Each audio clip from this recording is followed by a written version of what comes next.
This is Dominick White. Obviously, I'm not Milton Bunton. We are doing another episode of When Ebenezer Talks, and we are honoring some clergy and interviewing those who's been in this field for a long time.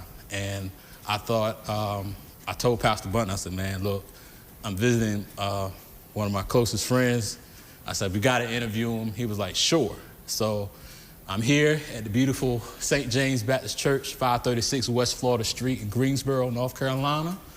And I would love to introduce and present the others, my friend, my brother, from another mother, the Reverend Dr. Jerome Lee Jr. So we appreciate you taking the time, Wakanda forever, the time to do this interview with me. Mm-hmm.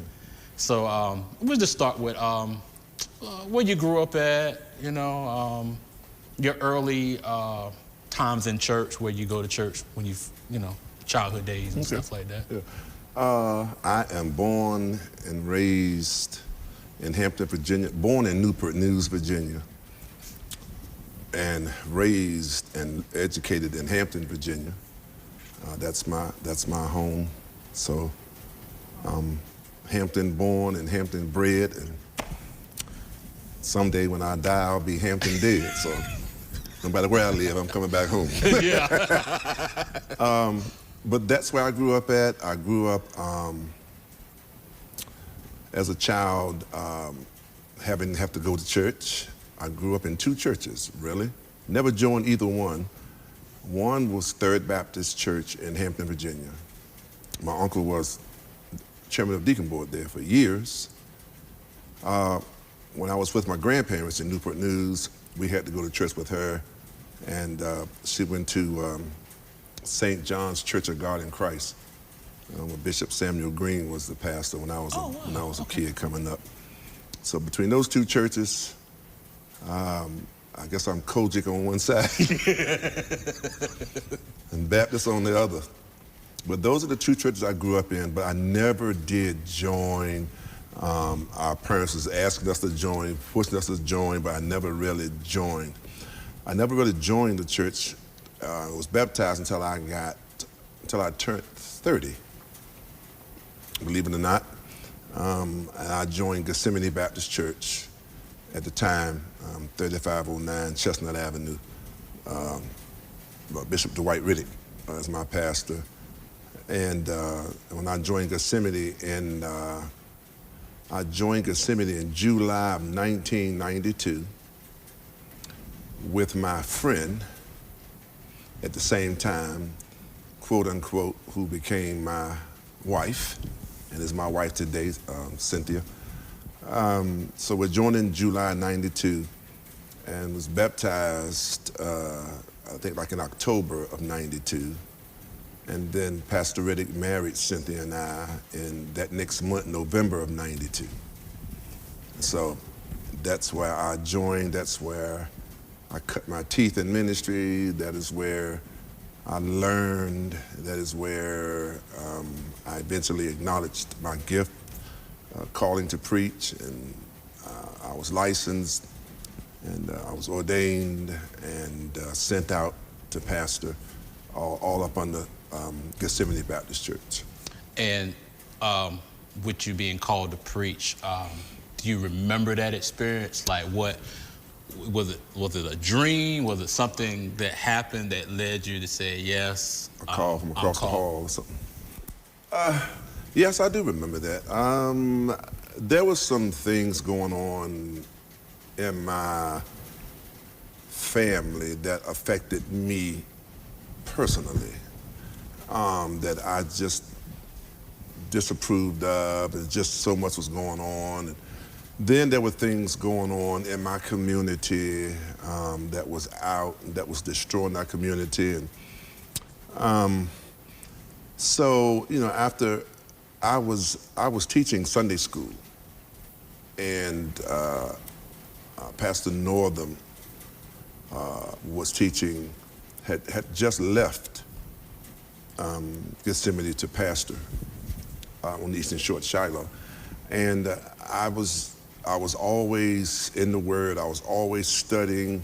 I was teaching young adult Sunday school and very attentive to Bible study and hanging around Pastor Riddick. And I just began to be burdened. I found out that I had the gift of evangelism, and I just loved talking to anybody and everybody about Jesus and what Jesus did for me and what Jesus can do for them. And then after doing that for a while, took a spiritual gifts class that was offered. And that's when I realized that that was not a norm for everybody.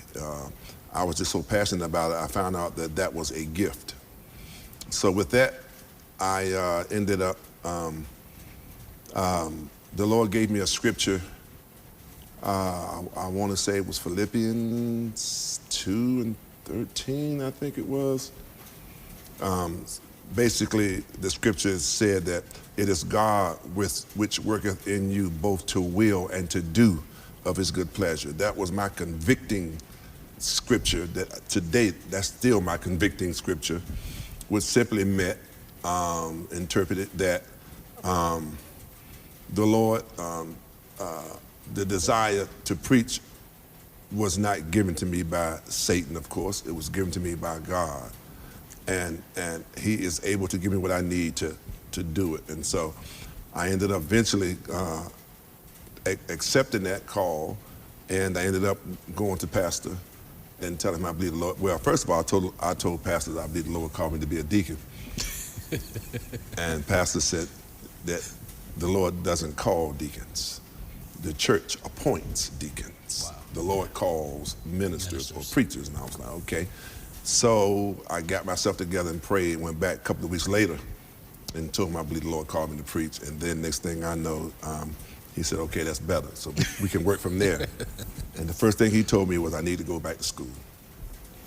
He wanted me to go back to school, and so I ended up going back to school. I found a Southern Baptist Theological Seminary. I ended up going there through satellite. And so I ended up going through there for about 2 years and graduated and finished it. And so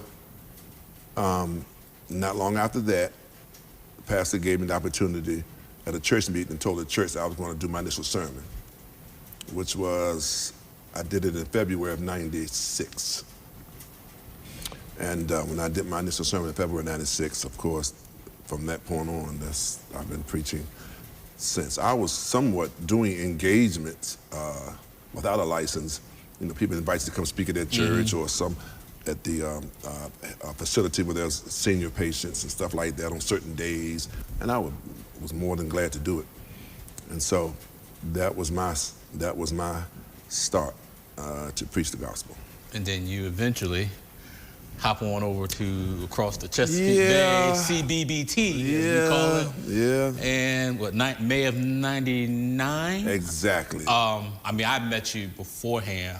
You used to come and you'll preach for Pastor Jones, and you'll come to my church, New Mount Calvary, and you'll preach there a couple times. I'm like, yo, who's this cat? And then eventually you end up coming here to Pastor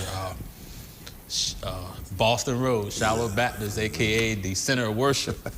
So with this being your first pastoral assignment, what were some things that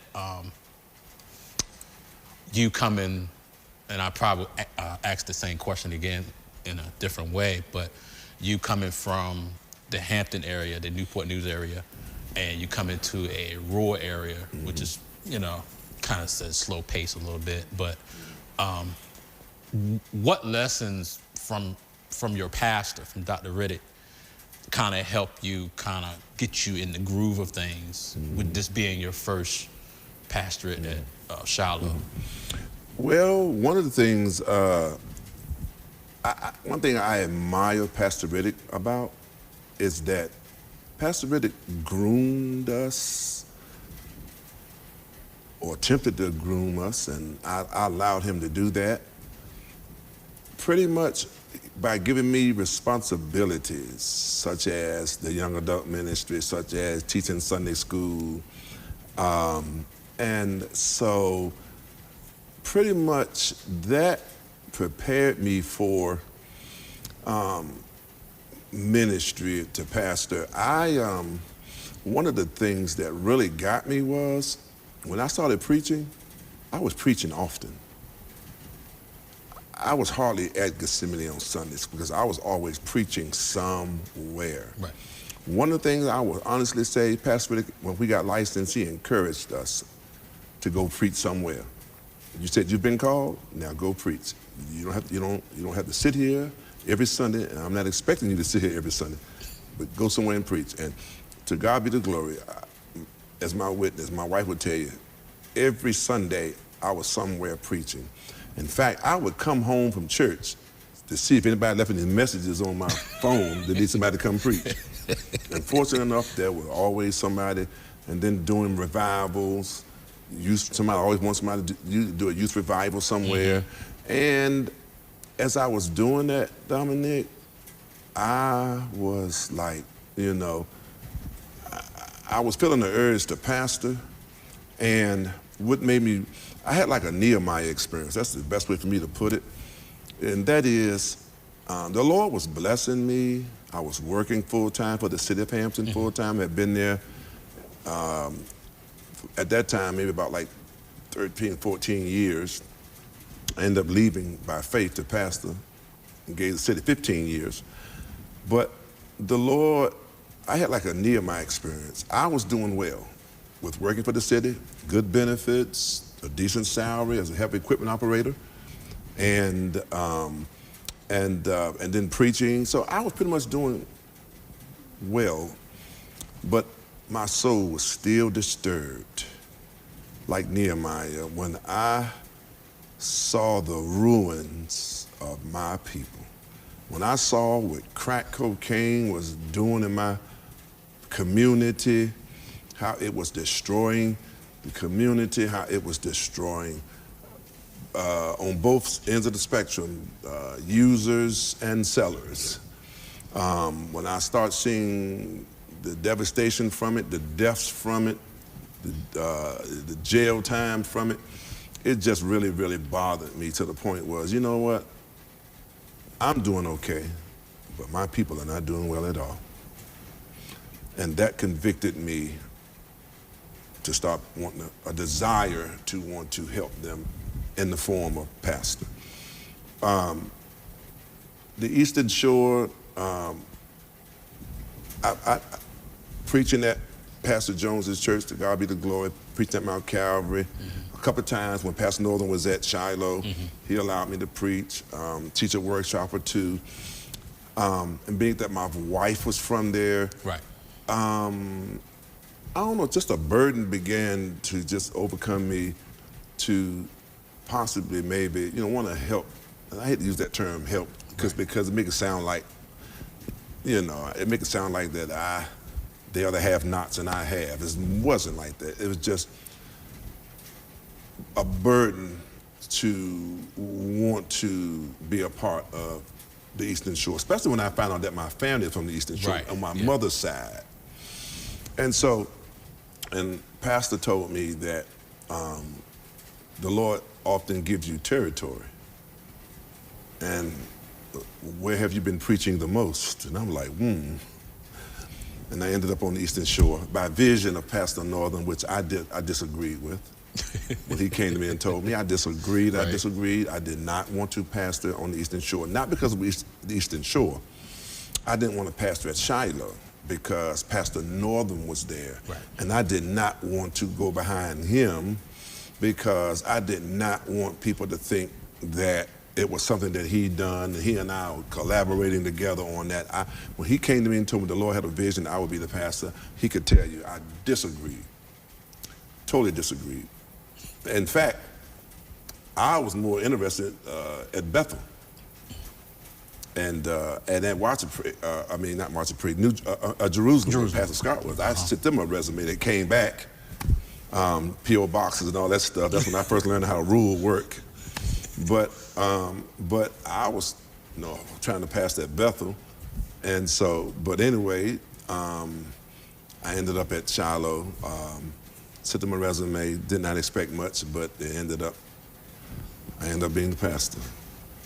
And so when I got to the rural area, the first thing I wanted to do was I wanted to live among the people that I pastored. I didn't want to move all over the place. I didn't want to live across the bay and drive back and forth. Like a suitcase pastor. Yeah, I didn't really want to do that. Plus, preacher. Shiloh was looking for a full-time pastor, and that's what I wanted to do. So when I moved to the Eastern Shore, I wanted to live among the people that I pastored. So I ended up moving right in Boston. Little Boston, a door ended up opening, and I ended up right there living among the people. And I had no problem with it. I truly enjoyed it. I was accessible, which is what the Lord wanted me to do, to be accessible to them. And I had no problem with that. The Lord opened the door, and we lived among the natives, as they would say. And so, but to further your question, the comparison, there is a difference between rural ministry and, living across the bay. Rural ministry is rural ministry. Rural ministry, the rural community is totally different, because where I came from out of Gethsemane, it was pretty much city. Right. And of course, it's like revolving door. You got military, you got colleges who are always coming and going. Right, yeah. So they're with you for 4 or 5 years or more, then they move, just revolving door. Right. And so the Eastern Shore, when I moved to the Eastern Shore to pastor in the rural, I noticed rural ministry is different. Economic base is different. And so pretty much it is a slower paced life. You don't have accessibility to things so quick as you did when you were across the bay. Rural ministry is everybody knows what's going on in rural. In the city, everybody don't know what's going on. Yeah. Yeah. In the rural, you're a fishbowl. My wife and I call it fishbowl. So with rural ministry, you're in a fishbowl, because when you're in the fishbowl, people can walk by and see the fish in the fishbowl. They can see Mr. Fish and Miss Fish are kind of far apart today. They can see Mr. Fish and Miss Fish kind of close today. Yeah. They can see Mr. Fish and Miss Fish done had some babies. They can see Mr. and Mrs. Fish. They can see the water is dirty, it needs to be changed. Rural ministry is a fishbowl ministry. They see everything. It's transparent. So you kind of have to walk circumspectly and upright, not to, taint the gospel ministry of Jesus Christ. One of the first things my pastor told us is that, he still tells us that to this day, keep your nose clean. Don't give folk stuff to talk about. That's definitely against the kingdom. Rural ministry is a talking ministry, good or bad. So I learned that. But rural ministry is good ground to do ministry, because there are souls to be saved. That's the most important thing. And even while you were there for, 12 years? Yes, 12. From 99 to 2011. Yeah. What would you feel were some strengths as this is being your first time? Like you say, you being within the people now, you are now a fishbowl they see, and being transparent. What were some things that you took? What were some lessons that you took out of Shiloh, which led you here? Without not more so talk about St. James at the moment, but just what were some lessons that helped you transition here to now being back to urban ministry? Some strengths that I can say that I learned.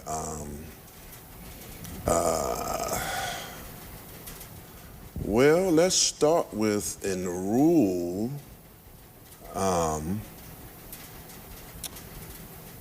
That's a good question. So some takeaway strengths.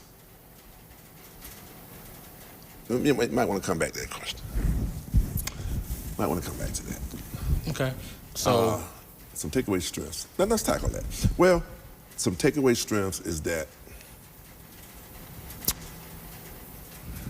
sometimes when you're pastoring for the first time, you want everything to go right. Yeah. You come from a church that's progressive. Divinity was a progressive church. And when you come out of a progressive church, you come to a rural church and you want to bring progress to them. And progress don't happen as fast. I think one of the mistakes I think I have made, not just me, I think others who may come from cities, is that you think you're going to change the rural church, and you're not going to change the rural church. Rural church is going to always be rural. Doesn't mean they have to be. It doesn't mean that they have to be behind. It doesn't mean that they have to be, pretty much an old church that just don't have an up to date. But however, you're not going to change the rule. The rule is, and I learned that from one of my books I used to read. The guy's last name was White. I was trying to think of that name of that book. But Emery White, I think was his name. The rule ministry is designed to be rule. That is a lesson I think you'll learn quick. But one of the things that I have learned with rule ministry that I brought here, I would truly say, is that pretty much rule ministry will discipline you real fast on how to love. Wow. Yeah. We preach love, talk about love, but let me tell you, rule ministry will teach you the discipline on how to love. It'll help you lower your expectations of people. And those are qualities that you end up bringing with you when you end up, leaving, if you decide to do that, to a city or urban ministry. The context is different. I hope I answered your question. I don't know if I didn't. Okay. Yeah. I'm trying to think that I answered his question. I'm literally thinking of it as I go along, but and then with your strengths, like you said, possible weaknesses more so having to lower what you see in people because they may not be as progressive as what you think where you came from. So you moving from Boston or Painter, depends on where you get your mail from, to now Punkatig, to now. No, I got my mail at Bellhaven. Oh yeah, you did get it from Bellhaven. And to now, here at get my mail at my house. Mail at your house in Greensboro. and you've been here really almost the same amount of time, 12 years. You know what's weird? When I hate to use that term left, but when I transitioned from Shiloh to St. James, I went to Shiloh in May of 99. I got called here in May of 2011. My anniversary at Shiloh was in October. I got installed here in October. So my anniversary service, that what would have been my what would have been my 13th anniversary there was my installation here. Yep. It's like God kept the ball. It's weird. It's like God said, Jerome, don't worry, I'm keeping the ball rolling. You ain't gonna miss a beat. Celebration anniversary, celebration of installment, same month. And to this day, I celebrate my installation in October. Yep. Celebrate my day of arrival in May. It's like the Lord just kept the ball, didn't miss a beat, kept the ball rolling. And you hear it. Like I said, 536 West Florida Street, Greensboro, North Carolina. 27406. And you coming here, I'm sure this is they're a little bit faster in progression than it was in Hampton and Newport News, basically with it being a Tri-City area. What have you enjoyed as a pastor here? And here in Greensboro? I have enjoyed it all. And when I say all, I mean, I don't look at this as a step up. Somebody said years back, somebody said, when they found out I was leaving Shiloh, they said, man, Lee is, the Lord has blessed Lee, and he's moving to a bigger church, and the Lord moved him up, and I had to fix that. I never looked at it as a step up. I always looked at it as a transition. The Lord's transitioned me from rural to urban. I believe that transition had a whole lot to do with me being faithful where I was. I believe the scriptures to be faithful over a few. The Lord will make you trust you, make you ruler over many. It's not. That's not after we die. That's why we live it. Right. So I believe me, and I'm not tooting my horn by far, but I truly believe my faithfulness where I was opened the door for the Lord to trust me where I am.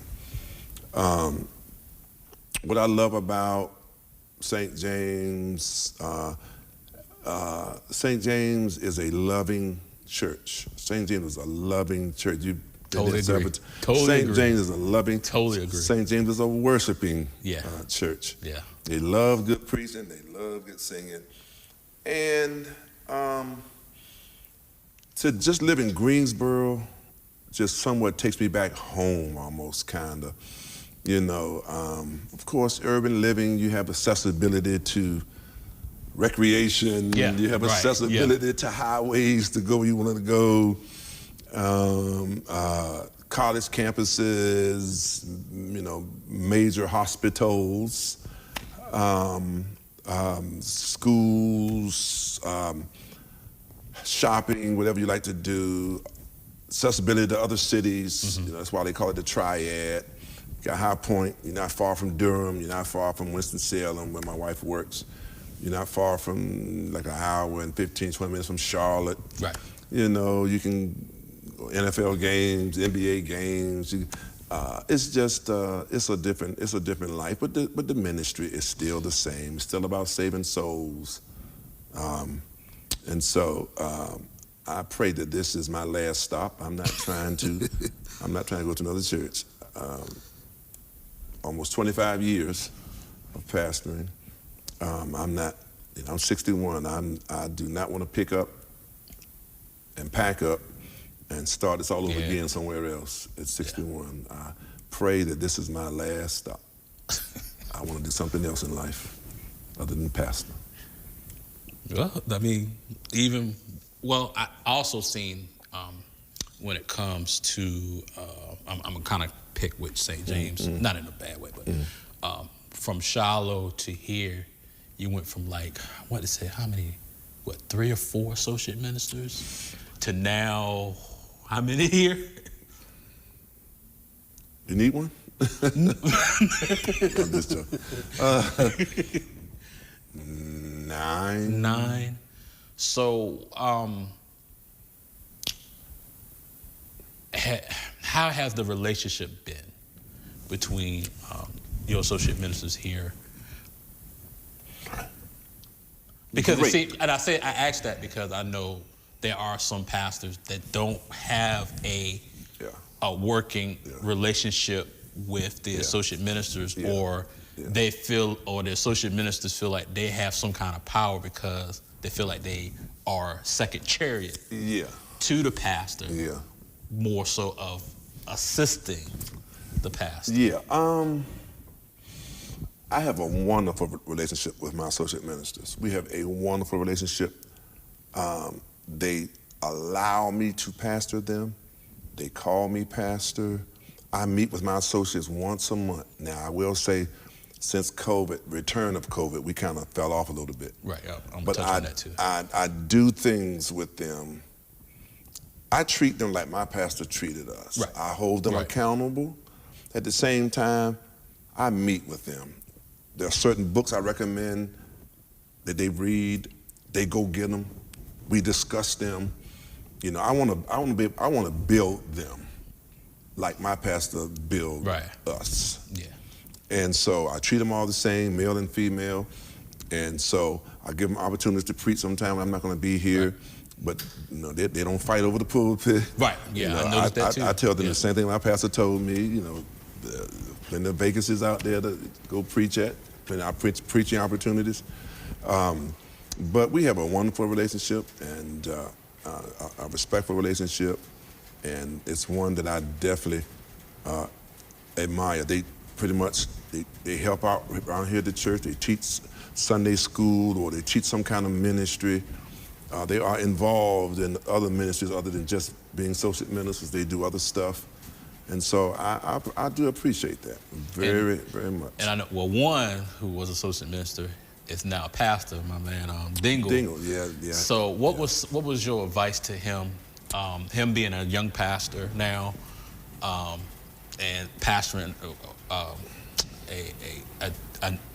a congregation that's under him now? So what was some advice some sound advice that you gave him to kind of help him transition to now being from associate minister at St. James to a pastor, to now pastor at Ebenezer? One of the things I told him when he went to his church is that learn to discern what is church business versus what's family business. Wow. I told him that because a lesson that I learned at Shiloh. All of those persons in that church are familiar with each other. They either went to school with each other, they grew up together, they played together, they got children by each other, they married each other, they divorced each other. So you have to be careful going into a church when they're all familiar with each other. Be careful, because don't be taking sides. You know, there's always side A, side B, and side C. It's always, you know, what he said, what she said, then there's the truth. And sometimes you don't find out that truth until later on you find out, you know, what the truth really is. But that's one thing I told him. You know, I said, you know, they're familiar with each other. They already know each other.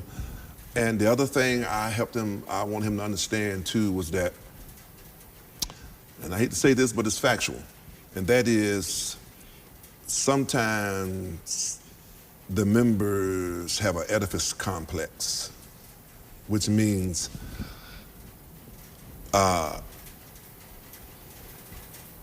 they have more of a allegiance to their church than they will sometimes to you. Right. Because that's their church. That's their church, right. 10 generations of Joneses and Smiths and Lees and whatever their last names are. So they have a sense of ownership. And so their thing is they have what I call an edifice complex, and I wrote that when I did my D-Min work. They have what they call an edifice complex. They feel that that's their church. And their mama, their grandmama, their granddaddy, their great-granddaddy, their great-grandmama, you know, 5 generations of Browns, 6 generations of Browns. You're talking about a church that's 150 years old. So how many generations of Browns have been through there? And then you come as a pastor. Hey, you know, their thing is they feel they can get another pastor. Sometimes they'll treat you like that. but we can't get another church. This is our church. We can get another pastor.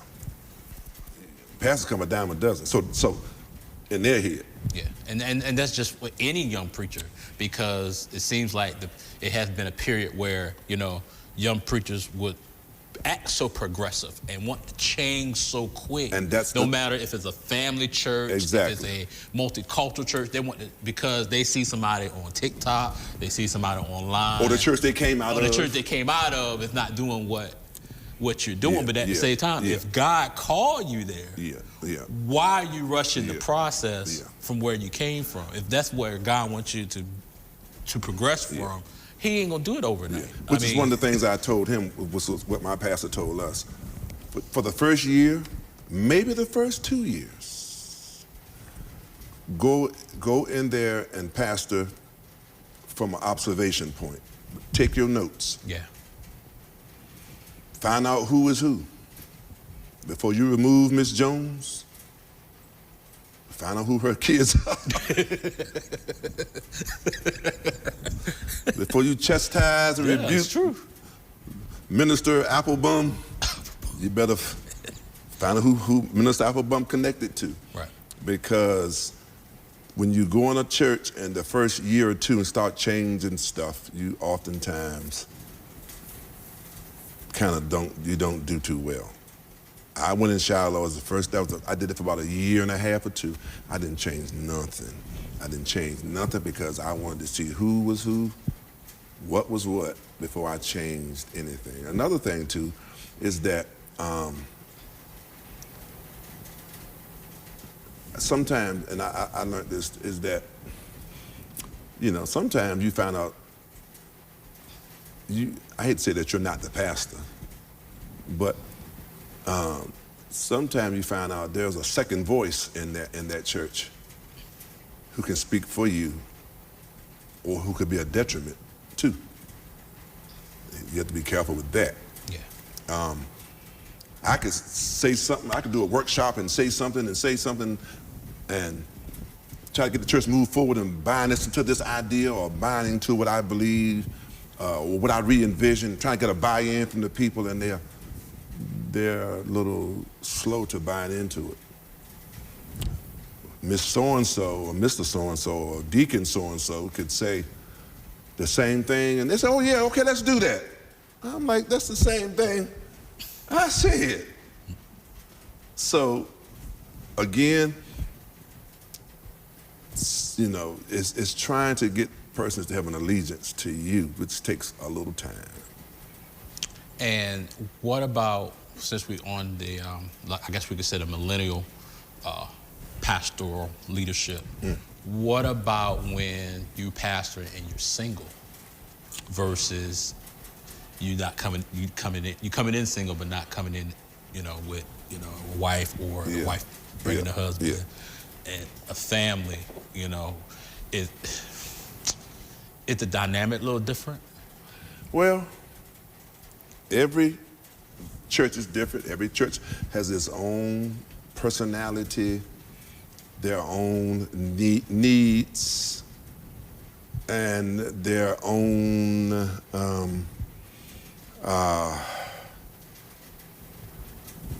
discretions of what they want in a pastor. Some churches refuse to have a single pastor. Some churches refuse to have a female pastor. Okay. Yeah. Some churches have no problem with a female pastor. Right. Some churches have no problem with a single pastor. It's at the discretion of that church what they want. So a single pastor, if that's what they want, that's what they put out there and advertise, that he or she could be single. If that's what they want, you know, there's always, you know, stipulations of, you know, there's always certain stigmas that go with a single preacher. Right. I don't, you know, get into that. Right. I've been married for 30 years. Amen. I came in with my wife, and Lord's will, I'm coming out with her. I'm leaving here with my wife.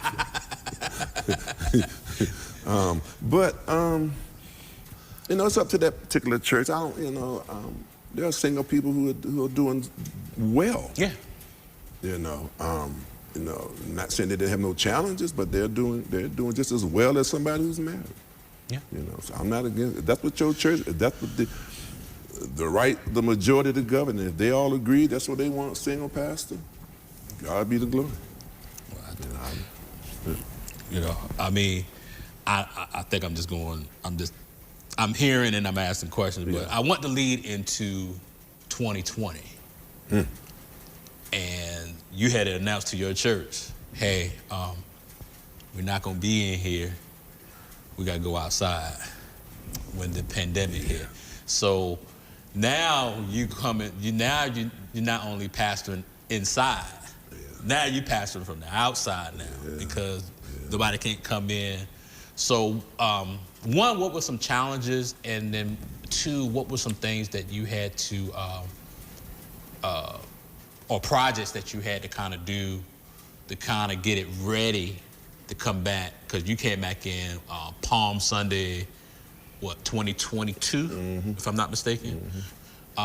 So what did you do when that first Sunday of you, and then you had your praise team, there's nobody in here, and you preaching to an empty congregation, empty pews, and nothing but a camera, and then sometimes outside on the on a pickup truck or whatever, on the church's campus. On the church campus, you know. How was that? Like, because I know everybody's a little different in terms of that, but you having a membership of at least 550, and you doing 7:45 to an 11 o'clock service. Now it's to 9 o'clock, one service. You're in your cars, and you're outside. Let me back up to when I was first told about this COVID thing coming this way. I remember when I first found out about COVID coming this way, I'm like, really? What is it really all that, you know? Like you said, having 7:45 service and 11 o'clock service every Sunday, I loved it. I miss it. And that's when my pastor friends like, I don't miss it. I miss 7:45 and 11, I ain't gonna lie. I expected 7:45, I enjoy it. Man, I'm gonna tell you, hear me, I enjoy 7:45. And I enjoy 11 o'clock, I just enjoyed it, I had no problem with it. But I remember when I found out that COVID was coming this way and there were churches that were closing, I just couldn't imagine closing a church. I mean, in my lifespan, never heard of a church closing. I remember in January, at one of our deacons' meeting, in February, the February deacons meeting, I remember downstairs telling them that, you know, we're gonna have to possibly close the church down, you know. And that, you know, COVID-19 was coming in, it was what it was doing to people, and businesses was closing, hospitals, doors, and churches. Now, I think that next month I had to announce that church was closed. I had to get to tell the deacons you can't go visit anybody at their homes or hospitals. And so church was closed, and then I ended up, nobody even came to church for anything. I ended up doing church from my house on my laptop on Sunday morning. Like, I can't remember what it was like at 9 o'clock or something. And I can't remember all of what we did, but it ended up changing Sunday school, because we're big on Sunday school. We love Sunday school. And I boast on St. James come Sunday school. St. James, our Christian education team. St. James is a learning church, love to learn, and prides itself on Sunday school. Sunday school was major and still is major, doing well. But it changed everything, and then we started having the services here, and it was just myself, 1 or 2 praise members, maybe 3 or 4 praise members, and the media ministry up there, and that was different. Nobody was in church, maybe like 1 or 2 people, and that was it. And preaching to the camera more so than the pews. And so that really changed things for us. But we kept up with stuff. But what it did to me, believe it or not, COVID was a growth spurt for me, because I engaged myself in keeping up with what's going on. A lot of webinars and seminars. I was part of KCP, still am, and Bishop Thomas would have video stuff once a month where he would meet with pastors. My pastor would be on there, a whole lot of other pastors. Stuff like that just kept us going and connecting with other pastors, finding out what's going on, what they're doing, other teaching seminars over here, webinars over there. And so just staying involved and trying to keep St. James going was my main focus. What we need to do, what is it that we can't do, what can we do? And so eventually, by doing that, we were still able to function. We were still able to financially keep the church going. We did not lose any monies. Then eventually when we start talking about coming back, then we start coming back with masks. Then we had to kind of update our media stuff a little bit. We were blessed to already have some media stuff going. We had to update how we give, so we did Givelify, so people can give through Givelify. We had to update some stuff. Then we had to update, we didn't want people touching everything, so we had to update our bathrooms where stuff was, touchless, soap, touchless dispenser, towel dispenser, and put up signs around the church that mask required. We didn't do any funerals for a while, then we did eventually start doing funerals, but a lot of them were done. I had a few members who died from COVID. Most of their funerals were either outside at the graveside, or either graveside or either at funeral homes. And then we started letting people in for funerals here. We only allowed a small number, mostly just the family if we could. Saints and friends had to just not come. But we made it possible for them to see the funeral, because we would video the funerals, but we wanted family members to be here, and we had a limited number of how many can come in. Then eventually we started coming back to church slowly with a low number, mask required. I tried to do everything I could to keep in touch with my members. I wrote them letters. I called them on the phone. I tried to make sure I stayed in touch with my sheep. That's one of the things. Now, I'm not saying I 100% talk to every last one of them all the time. But I will say, I would like to think that I did everything that I could to stay in contact and stay in touch with my members, to let them know I'm doing fine. Secondly, how are you doing? If they need anything, we help them wherever we could. Then we started doing stuff in the community with food giveaways and doing stuff in the community, free COVID tests, and all these kind of things to keep the community going and keep the church going. But then, like you said, Easter Sunday, when we realized we can come back now, we came back Easter Sunday, mask required, and so Palm Sunday, Palm Sunday, people came back to church. We pumped it up. You can come back to church. Yeah, I did. And people came. Yeah. People came. I think people were tired of being in the house. They wanted to just get out for a couple hours. Tired of watching on TV. They missed that koinonia. They missed that fellowship with one another. I missed them. Yeah. I really did. I don't care what nobody says. It's nothing like fellowshipping with your people. It's nothing like the hugs. It's nothing like the handshakes. Yeah. It's nothing like the little kids coming up to you. It's nothing like you rubbing their little heads. It's just, I'm a social butterfly. And so it was just, to me, it was just nothing like it. When everybody came back, it was a joy, and it still is a joy. The only thing now is everything now is like time sensitive now. You know what I mean? You have to looking at that clock up there now. Yeah, everything is time sensitive. You gotta, and I get it, because, I did a lot of research, a lot of studying. I did a lot of reading, a lot of highlighting. I did workshops for the church, a lot, to let them know how ministry is going to be now. Yeah. or everybody's not coming back. Yeah. Some people, you know, are going to be just virtual members from now on.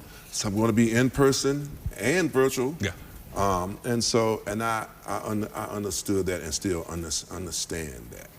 And I ended with this question of what's coming up, but I know from before COVID, you were starting a capital campaign leading up to a new St. James, and I know it kind of got cut short because of COVID, and now you kind of got it back up running, get ready to do some things. So how was the process leading your people from, was it 2018-ish? You started the campaign, 2017, 2018? I think we started maybe around like 16. 16? Let's see, 17, 18. I think it was like 16. 16. Yeah. So what did God show you to kind of say, you know what, God's showing me, I think we're ready for a new edifice, something new, a new journey for us. Yeah. And I mean, I won't go no further. Hopefully you guys tell where you're at now. Yeah. But how was that feeling to wake up and God said, hey, I got a new church for you. Let's go ahead and get this going. Numerically, St. James has been a growing church. Yeah. In my tenure, since my tenure here, I can honestly say I don't think too many Sundays went by where somebody didn't join. Right. And with that, of course, new ministries were being birthed. Mm-hmm. And along with that, and then also with this present edifice not being up to what could meet today's standards of a church. Mm-hmm. This edifice was, as you can see, is in excellent condition. Yeah. But it is not up to snap to do 21st century ministry. We don't have the technology, and it's just certain things that are not where they should be. And so one of the things I remember, saying to the church is that we need to consider building a edifice or updating a church that will be 21st century. And so I kind of had done my homework a little bit. It was going to cost millions of dollars to bring this church up to meet 21st century ministry. With the cost of that, we may as well build a whole new building and then maybe make this a second phase or second project. Mm-hmm. And so, talking to the leaders of the church, pretty much giving them what I envision, what I believe, what I see, what God is doing for us right now, we all agreed. So I was already familiar with Enjoy through Pastor Riddick used Enjoy, New Psalmist used Enjoy, Pastor Billy Curtis, a couple other pastors. I was in a workshop with KCP some years back when Enjoy did a presentation, and I always said if we ever need to raise some money, I want to get them to do it. And so I brought the idea with Enjoy. Enjoy came in, we signed a contract to do a 3-year capital campaign. They assessed our needs. Well, they assessed our membership.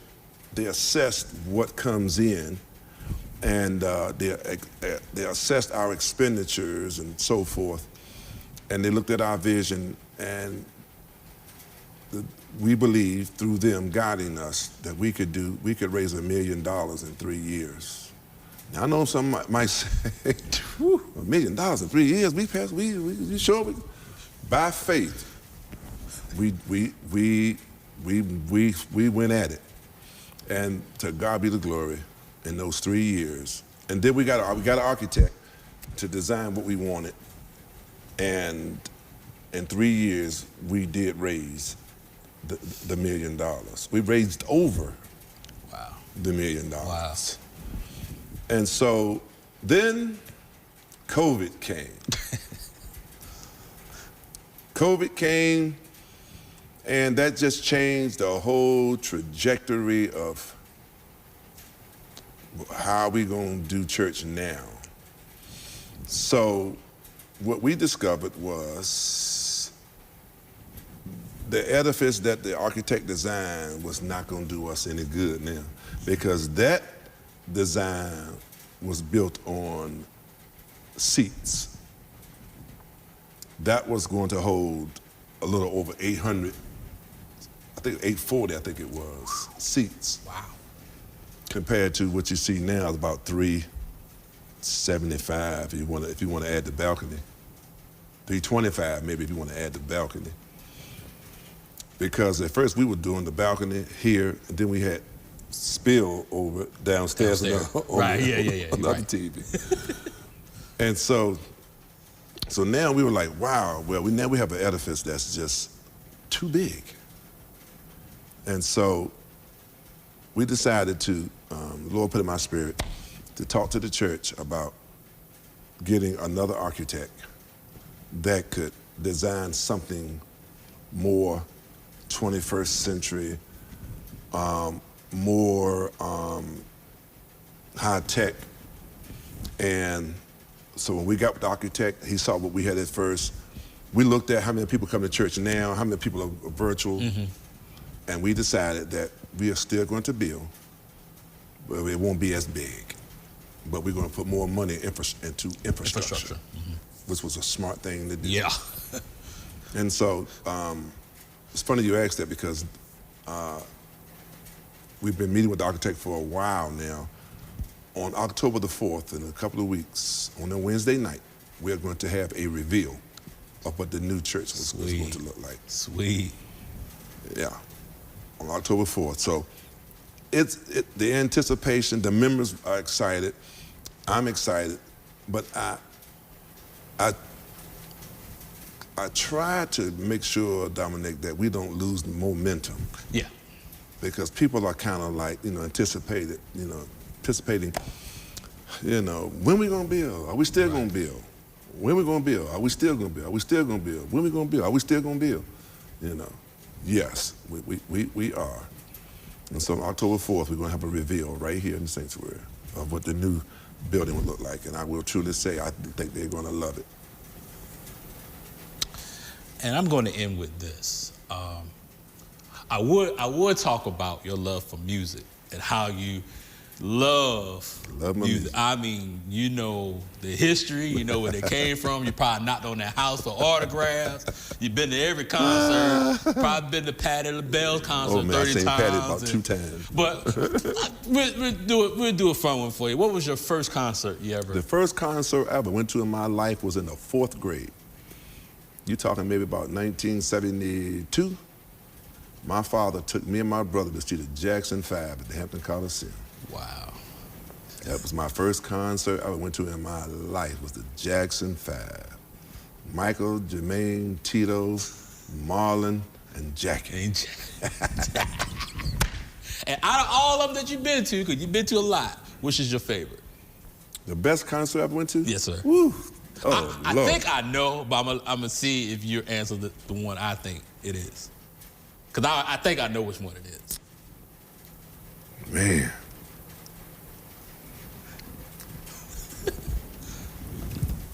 Maybe Phil Collins in Genesis? I was thinking, was it Parliament? Funkadelic?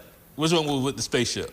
That was Parliament. Parliament. I was there when they did that too. And you said when the spaceship came down. Man, I was in awe, man, to see that, man. Yep. Yeah, I think I seen Parliament like 3 times. Because they always came back, that Mothership Connection concert, is that what you're talking about? Yeah. That one.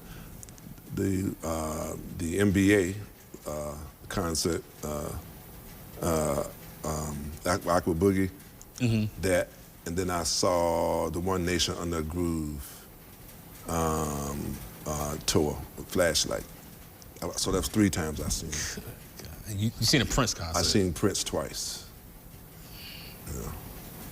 Frankie Beverly. Of course. Teddy Pendergrass. Oh, sure. Stephanie Mills. Oh, Isley Brothers. Barcades. made no sense. Madonna. Madonna? I went to a Madonna concert by myself. My friends were like, Madonna? You going to see? I said, I sure am. And I tried to see U2 with Bono, man. That sold out in no time. I didn't get a ticket. Van Halen. Madonna? I went to Madonna. Yeah, I went to see Madonna. You ain't seen no Average White Band? I didn't never see the Average White Band. I saw Regina Bell. I saw her in D.C. Okay. Frankie Beverly, I seen like twice. I seen him in D.C. and I saw him in Hampton. A couple of jazz guys I seen back in the day. Kenny G, Fusion, Herb Alpert, who played trumpet. I saw them at the Hampton Jazz Festival a lot of times. I saw them. Yeah, I love my music. Yeah, you do? It's our history. Our history. How could you not? Yeah, I mean, I got about 2 terabytes of me How could you not listening love from music? you. Hey, get this. Yeah. And I get them, like Johnson & Johnson and oh man, Brother Johnson. Brother Johnson, Ohio I mean, Players. sorry. Brother Johnson and Oh, Peter. yeah. That's my number one favorite. Number one. If I had to put them in order. Boosie. I seen Boosie. I seen Rick James about 3 times. So, Cameo. I seen Cameo. Yeah. I seen Mass Production. I done seen Midnight Star, Atlantic Star. Atlantic Star, which, by the way, one of the members are from Greensboro, by the way. LTD is also from Greensboro. That you got me on. That's LTD is from Greensboro. So yeah, but that's me. That's me. And I ended with this.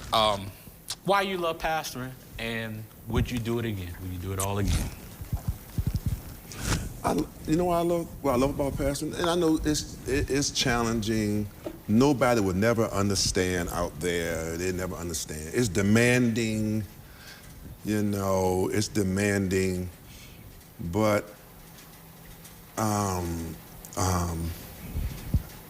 it is a chance to serve God. And you serve God through serving his people, his sheep. I'm not gonna sit here and say, oh, it's just the most rewarding thing I've ever done. Right. It is the most disciplined life you will ever live. No one will ever understand that but another shepherd. Yeah. Sometimes spouses don't get it, don't understand. Yeah, Sometimes spouses' children don't understand. But it is the most rewarding thing that a servant can do for God. So I'm glad I was not naive when I went into it. I was not naive. I didn't expect, well, I'm just going to pastor a church and they just going to love me. I'm going to love them. We're going to love and everybody going to love everybody. If you come in with that mentality, I'm going to tell you right now, you're going to be in for a rude awakening. My pastor said to me when I first got Shiloh, and he was spot on it, and I will tell someone else that same thing.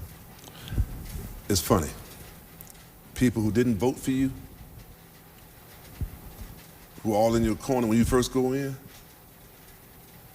the tables turn. Those who were not for you when you first got there end up being for you and loving you. Yeah. And those that were pushing you when you got there and receptive of you when you first got there turn out to be those ones that not so at the end. The tables, I don't know why that dynamic is, but it pretty much turned, and so the pastor told me that was going to happen, and it did, So, it helped discipline me to lower my expectations. They're sheep. They're sheep. That's what you have to remember. That's one thing I learned. My pastor helped me to learn. I learned it on my own. At the end of the day, they're sheep. And sheep will always behave like sheep. Good side, bad side. A shepherd is always supposed to be different from a sheep. And so I don't quote too much T.D. Jakes stuff, but he said this years ago, when shepherds bleed. You know, sometimes the blood that's on the pastor is not his; it's from the sheep. Yeah. So, when shepherds bleed, when I bleed, the sheep can come to me and get their blood on me, but when I bleed, when I cry, who do I go to? Who you run to? Who do I go to? Yeah. You know. So, the only person that I can go to is God, and God may not come when I want him to, but I have seen God. I have seen God do some miraculous stuff, really. Things I didn't want him to do, and things I wanted him to do. Yeah. I have seen God. I'm not saying I had him on the dial. Right. But I have seen God come to my rescue. Literally. Without a doubt. Wow. So I love it because I love to see, nothing brings a pastor more joy than to see people transform. Yeah. Come off the street one way and end up in the Lord's house another. Yeah. That is the joy. Yeah. I can look at that male chorus, man, and say, man, I remember when that brother, man, leading that song. I remember when he came in here 5 years ago. Or that brother on that first pew with that collar on. Man, I remember 8 years ago when that joker came here, man. You know, I'm sure somebody said that about me. Yeah. Me too. You know, so that's the joy of it all. Church is supposed to be transformative. You come in church and you still the same 8-10 years ago, man. Ain't nobody's fault but yours. You can't even blame nobody but yourself. You keep coming in with the same problem and you don't work on the problem, then it's not the church's fault. Yeah. That's you. So that's a personal personal problem. Yeah, it is. It is. And you know, pastoring will discipline you. You know, sometimes you're gonna cry. You might not cry in front of them sheep, but sometimes you'll cry. Pastoring will raise up every emotion in the human body. Wow. Every emotion that God put in you, you're gonna experience them. Wow. So, but you just can't wear your feelings or your emotions on your sleeve. Yeah. You can't do it. You can't do it at all. Sometimes you want to do it, you know. But I wouldn't take nothing. I wouldn't. If I can wind back the time, I wouldn't take nothing for it. I really wouldn't. But that's sound advice, because it's like I was talking to your administrative assistant, and I was telling her, I said, you know, I'm not a blood PK. I'm more of a honorable mention. Yeah. But I've been around guys like you and Pastor Bunton and my pastor, Pastor Smith, and pastors now retired, Felton Sessoms, and the late Brian Nixon, and my buddy and friend, my man, who has a cousin in this church. Got a cousin here. My man Jesse Thomas and Charles Kellum, Dr. Charles Kellum, and just being around you guys, it's like, and then to have, I hear it, you don't have to share stuff, but I can tell just by y'all sharing, it's like, pastoring is definitely not an easy job, and it's hard to. Somebody a pastor used to tell me one time. He said, sometimes he can't share stuff with other pastors because of the trust value. You don't know if they're gonna go back and run and tell it, because you may be doing better or you're progressing more than what they're doing. So you tend to keep it in here, and makes it even harder, because then I don't even want to go into depression. Or mental health, because like you said, every emotion comes out. Not saying you felt into some kind of depression or some low level mental illness, but they don't understand like all that stuff that they come to you about. That's on you as the role of you being the pastor. Let me say this too. You would think that there would be a close camaraderie with all pastors, because we are pastors, we're shepherds. But there's not. There's not a close camaraderie with all pastors.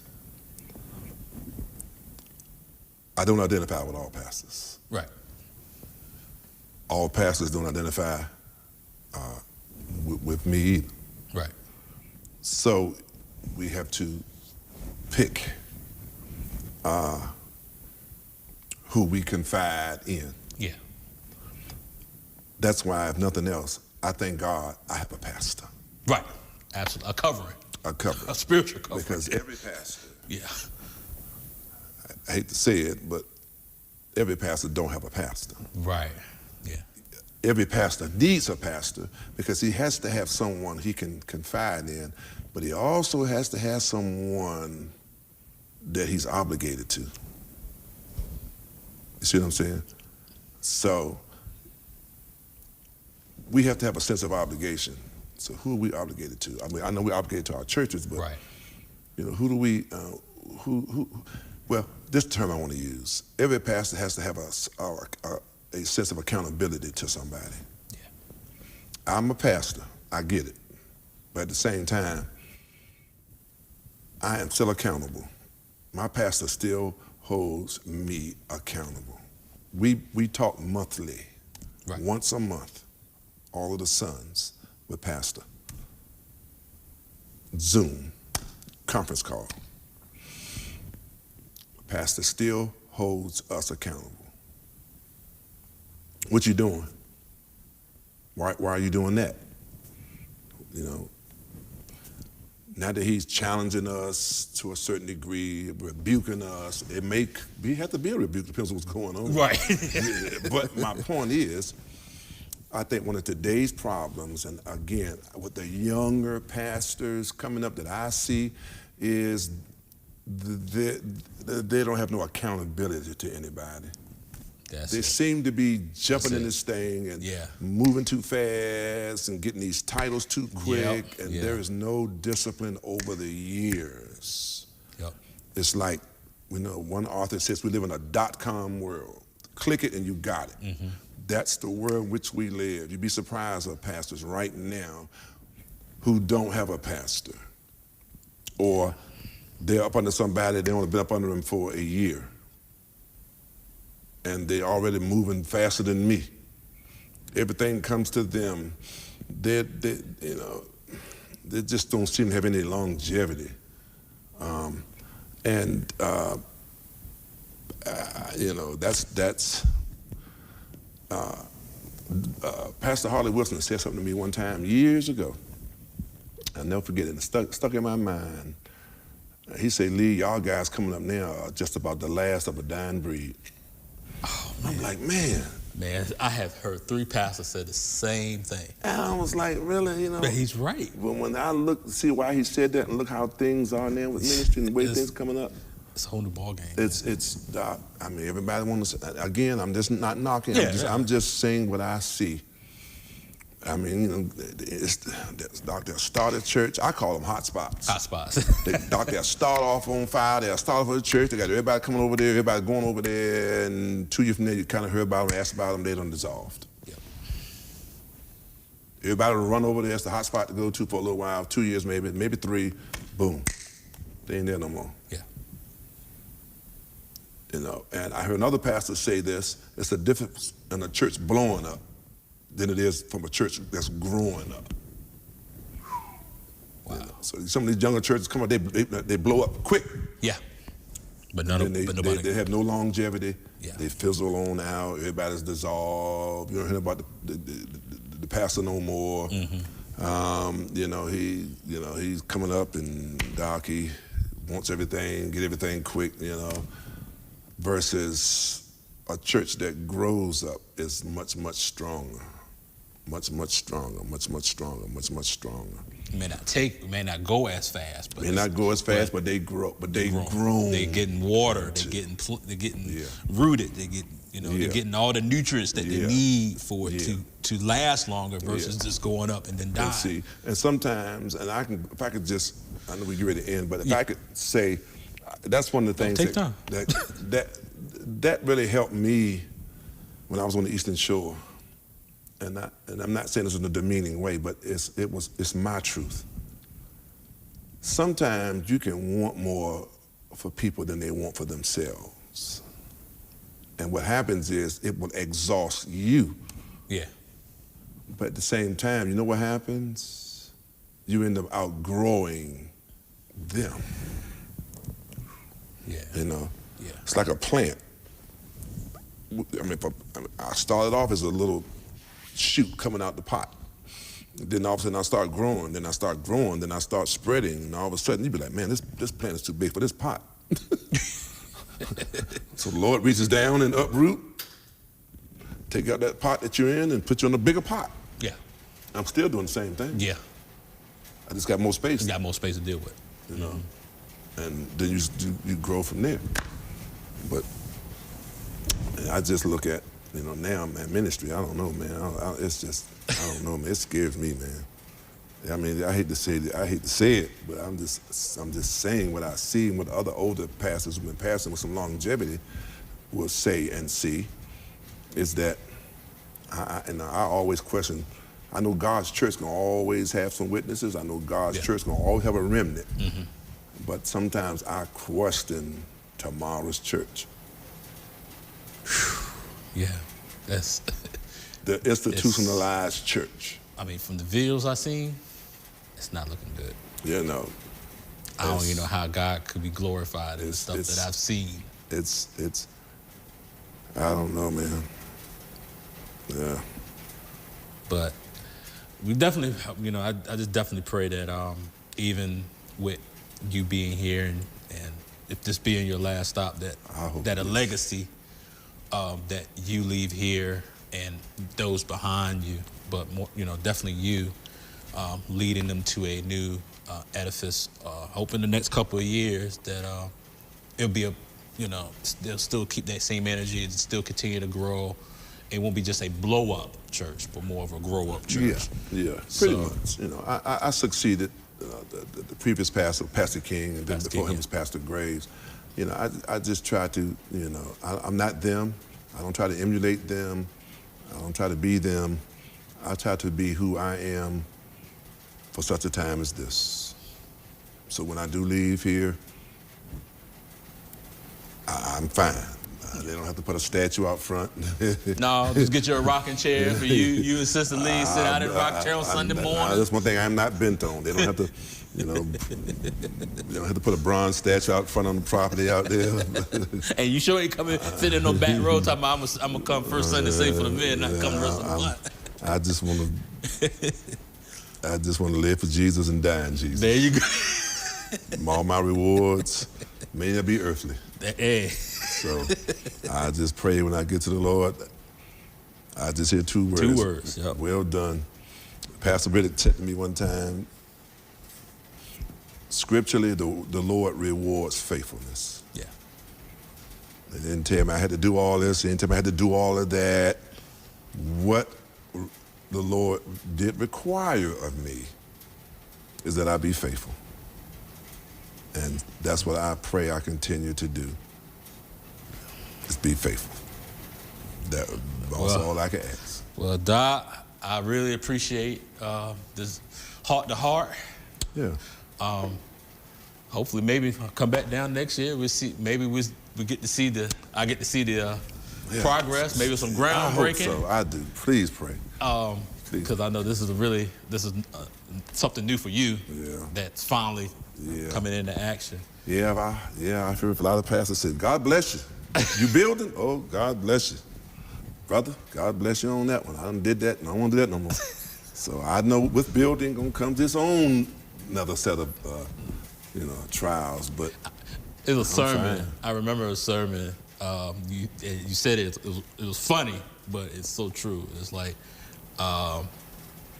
little demons creates little problems, big demons make big problems. But you can't have little demons handle big problems. It was something like that. Yeah. You did something. It was in Matthew, but you did it with demons. I remember. I know what it was.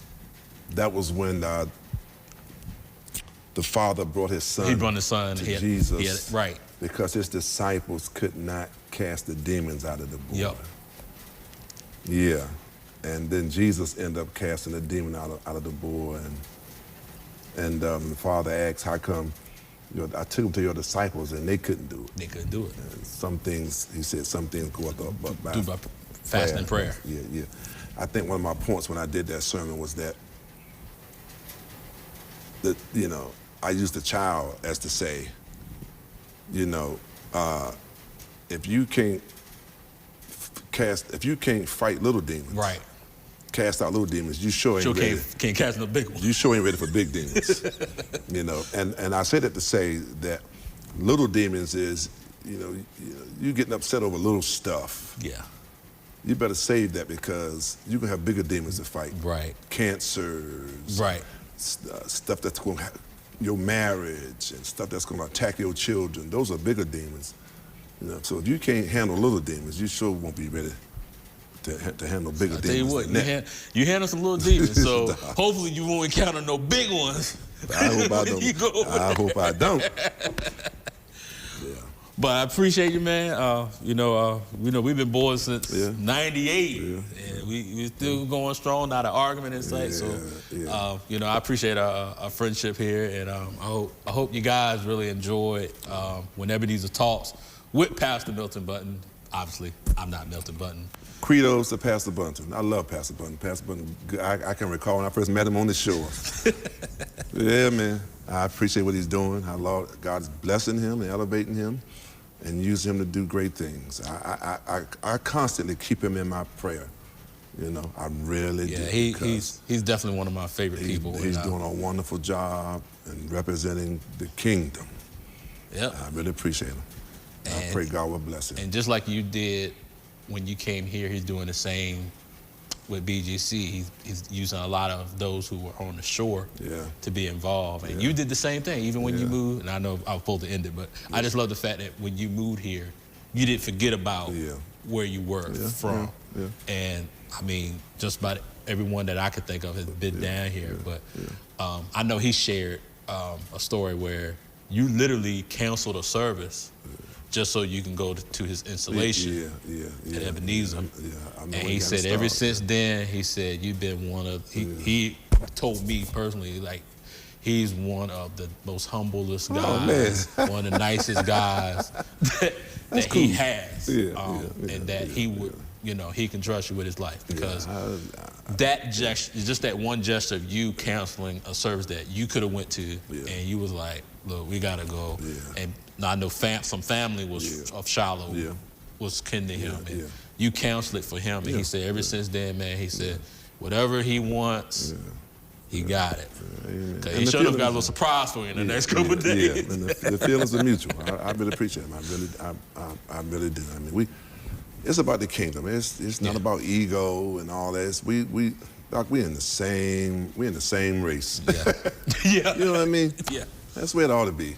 And I wish it was like that with every pastor that I knew, but it's sometimes it's not. And it's what it is. You just keep on moving. So thank you, Pastor Button, for this opportunity for me to interview the Master Prophet. Oh Lord, that's and Master Prophet Jr. And all right, guys, you have a wonderful evening. Enjoy the rest of this wonderful October night that you are experiencing. I'm sure it's pretty cold out there right now. So and October is Clergy Appreciation Month. So that's right. Appreciate your clergy. That's right. Or chaplain.